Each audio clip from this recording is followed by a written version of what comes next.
So hello guys, কি অবস্থা সবার? আশা করি সকলেই খুবই ভালো আছেন। তো বন্ধুরা, আজকে দেখা হচ্ছে দুনিয়ার সবথেকে সিক্রেট প্লেস। তো সিক্রেট প্লেসের জন্য অবশ্যই ফ্যাক্টরির উপরে গিয়ে গোলালের উপরে উঠলাম এন্ড ওই পারে আসলাম। এটাই হচ্ছে দুনিয়ার সবথেকে সিক্রেট প্লেস।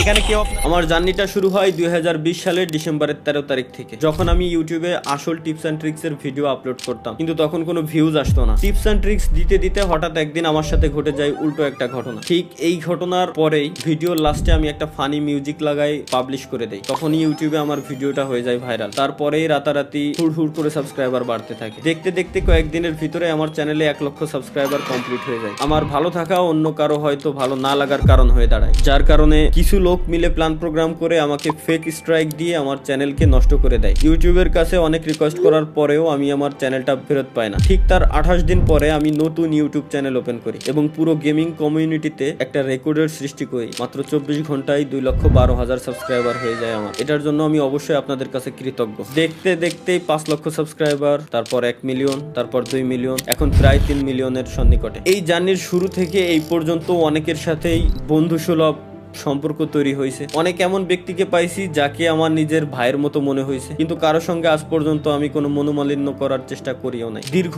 এই 6টা বছর আমাকে জিরো থেকে হিরো হইতে সাহায্য করছে। শুনতে খারাপ লাগলেও এটাই সত্য। এক সময় পকেটে আমার 20 টাকাও ছিল না, এবং এমন একটা সময় আসছিল যখন আমি 20 লক্ষ টাকাও প্রত্যেক মাসে ইনকাম করছি। তো গাইস, এই হচ্ছে আমার 2020 সাল থেকে 2025 সালের ডিসেম্বর পর্যন্ত ফ্রি ফায়ারের জার্নি। ফ্রি ফায়ার শুধুমাত্র আমাকে একটা গেম আইডি দেয় নাই, আমাকে দিচ্ছে একটা পরিচিতি।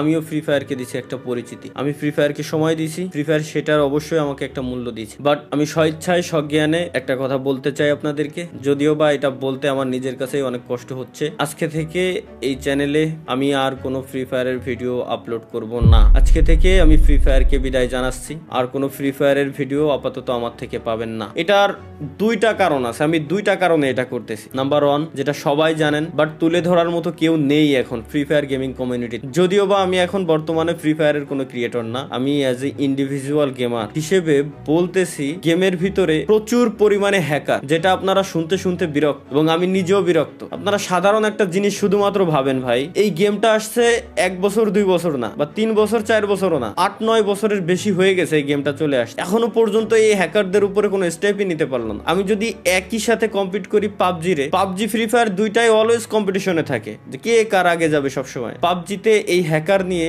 অনেক আগে থেকে তারা স্টেপ নিয়ে নিছে। ইভেন পিসি প্লেয়ার যারা আছে পাবজির, পিসিতেও তারা হ্যাক ইউজ করতে পারে না। বাট ফ্রি ফায়ারে কেন এই স্টেপটা নেওয়া হয় না? এই হ্যাকের কোডগুলো সেল করে কারা, এটা বলতে পারবেন আমাকে? যাই হোক ভাই, এগুলো দেখতে দেখতে বলতে বলতে বিরক্ত। এর ভিতরে দোষ আসলে এই হ্যাকারটা প্রমোট করছি আমরাই দিন শেষে, সত্যি যেটা বলতে হবে ভাই। কেন? কারণ আমার ম্যাচে কোনো হ্যাকার পড়লে আমি উল্টাপাল্টা রিয়াকশন দিয়ে ভিডিও ছাড়তাম যে জাদুকর আসছে, এ আসছে, ও আসছে। দিন শেষে ওইসব হ্যাকাররাই প্রমোট পাইতো। এখন তো ওপেনে ইউটিউবে বিভিন্ন হ্যাকাররা আসলে হ্যাক নিয়ে গেম টেম খেলে, লাইভ স্ট্রিম করে, তাদের চ্যানেলে লাখ লাখ সাবস্ক্রাইবার বানায় নিস। তো আসলে এগুলোর উপরে স্টেপ নেওয়া হয় না। এটা আমি গেরিনার অফিসিয়াল মডারেটরের সাথেও আমি এই ব্যাপারে কথাবার্তা বলছিলাম, এবং তাদেরকে আমি পার্সোনালি ওইসব হ্যাকারের চ্যানেলের লিঙ্ক পর্যন্ত দিয়ে আসছি, পেজের লিঙ্ক পর্যন্ত দিয়ে আসছি। যখন আমি ছিলাম পার্টনারশিপে, তখন তাদের উপরে তারা স্টেপ নিছে, কয়েকজনের উপরে স্টেপ নেওয়া হয় নাই। মাঝে মাঝে গেরিনা অফিসিয়াল পেজ থেকে পোস্ট করে যে আজকে 6 লাখ হ্যাকারের আইডি ব্যান হয়েছে, কালকে 5 লাখ হ্যাকারের আইডি ব্যান হয়েছে। বাট কই ভাই, এখনো পর্যন্ত পার্মানেন্ট কোনো সলিউশন তো দেখলাম না। আইডি ব্যান তো পার্মানেন্ট ডিরেক্ট কোনো সলিউশন না। গেম খেলা অবস্থায়, গেমে থাকা অবস্থায় আপনি ডিরেক্ট ব্যানের কোনো স্টেপ কেন নেন না? আপনারা কেন করতে পারেন না? এত বছর হয়ে গেল এই গেমটারে কি কাস্টমাইজ করতে পারেন না? গেমে কি শুধুমাত্র নতুন নতুন স্কিন, গান স্কিন, এটাই কি? এভাবে কি গেম চলবে? কোনোদিনও চলবে না। তো যাই হোক, পয়েন্ট নাম্বার 2,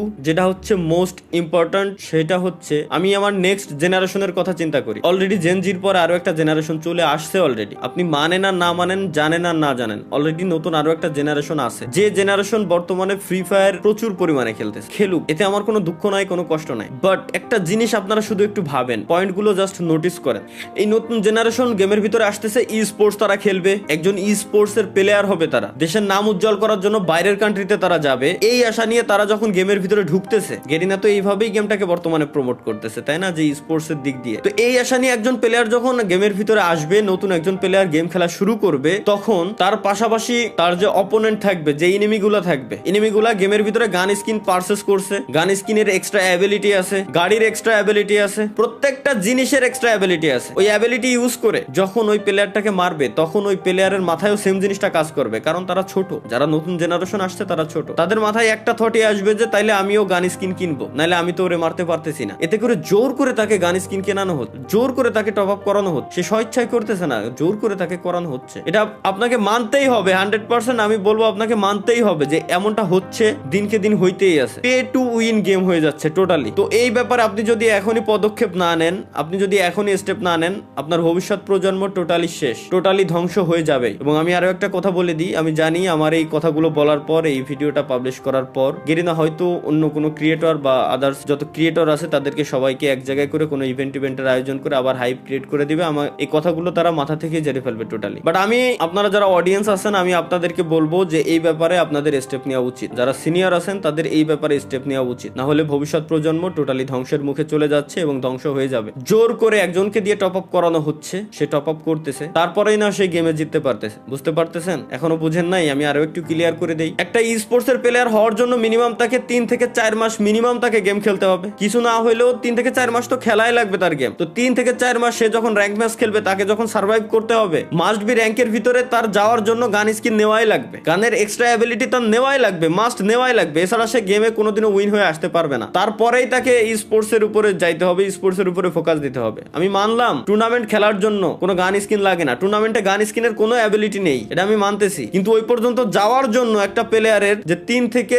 3 বছর পর্যন্ত সার্ভাইভ করা লাগে, ওই 3 থেকে 3 বছর পর্যন্ত আপনাকে কত টাকা খরচ করতে হচ্ছে, এটা কি আপনার মাথায় আসতেছে? এটা কি আপনি বুঝতে পারতেছেন? তো আমার মতে এটা বন্ধ করা উচিত। বাংলাদেশ সার্ভার ব্যতীতও আরো অনেকগুলো সার্ভার আছে গেরিনা ফ্রি ফায়ারের ভিতরে, ওইসব সার্ভারে গানের কোনো অ্যাবিলিটি নাই, এক্সট্রা কোনো অ্যাবিলিটি নাই, গানের স্কিন আছে বাট এক্সট্রা কোনো অ্যাবিলিটি নাই। যার মন চায়, যার ভালো লাগবে সে গান স্কিন নেবে, যার মন চায়, যার ভালো লাগবে সে গাড়ির স্কিন নেবে, কারের স্কিন নেবে, বাইকের স্কিন নেবে, কোনো সমস্যা নেই। কিন্তু একজনকে দিয়ে জোর করে কিনায় পে টু উইন বানানোর কোনো মানে হয় না বলে আমি মনে করি। তো দিন শেষে আমাদের সকলেরই আসলে এই ব্যাপারে স্টেপ নেওয়া উচিত, না হলে ভবিষ্যৎ যে প্রজন্ম আসতেছে ওরা ধ্বংসের মুখে ধ্বংস হয়ে যাবে বলে আমি মনে করি। এটা ছিল হচ্ছে আমার দ্বিতীয় পয়েন্ট। আশা করি আপনারা যথেষ্ট বুদ্ধিমান, যথেষ্ট পরিমাণে ভালো বুঝেন, আপনাদেরকে এত বোঝানোর কিছু নেই, আপনারা বুঝে গেছেন যে আমি কি বলতে চাচ্ছি মূলত। এবং হ্যাকার ব্যান করার জন্য ভাই বেশি কিছু লাগে না। ফ্রি ফায়ার ব্যতীত যতগুলো মোবাইলের ব্যাটেল রয়্যাল গেম আছে, প্রত্যেকটা ব্যাটেল রয়্যাল গেমস ইমুলেটরে খেলা যায়। ওই প্রত্যেকটা ব্যাটেল রয়্যাল গেমস ইমুলেটরে খেলার সময় আপনি একবার জাস্ট হ্যাক ইউজ করে দেখেন না, আপনি গেমেই ঢুকতে পারবেন না, গেম খেলা তো দূরে থাক। আর গেমে যদি কোনোভাবে ঢুকেও যান, ইনস্ট্যান্ট ম্যাচের ভিতরে থাকা অবস্থায় আপনার আইডি ব্যান হয়ে যাবে ইমুলেটর সহকারে। তাহলে ফ্রি ফায়ার কেন পারতেছে না? এই হ্যাক গুলো কারা আনতেছে, কারা সেল করতেছে? এই হ্যাকের যে সোর্স কোড গুলো, এই সোর্স কোড গুলো আসতেছে কোথা থেকে? তো যাই হোক ভাই, যদি কোনোদিনও এগুলো ঠিক হয় তাহলে আমি হয়তো ব্যাক করতেও পারি, তাছাড়া আমি আর ফ্রি ফায়ারে থাকতেছি না।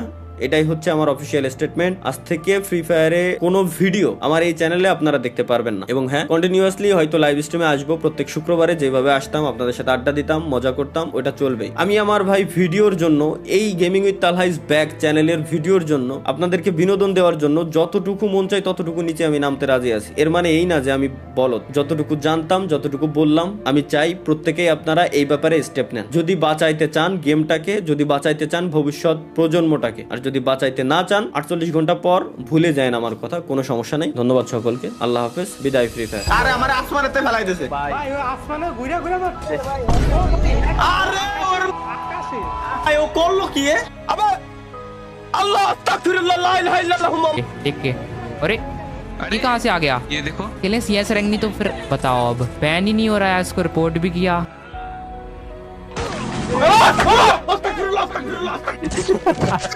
লাস্ট আমি একা লাইভ, আমি কি আর সামনের দিকে গেল, এ মাথা ঢুকলো না ভাই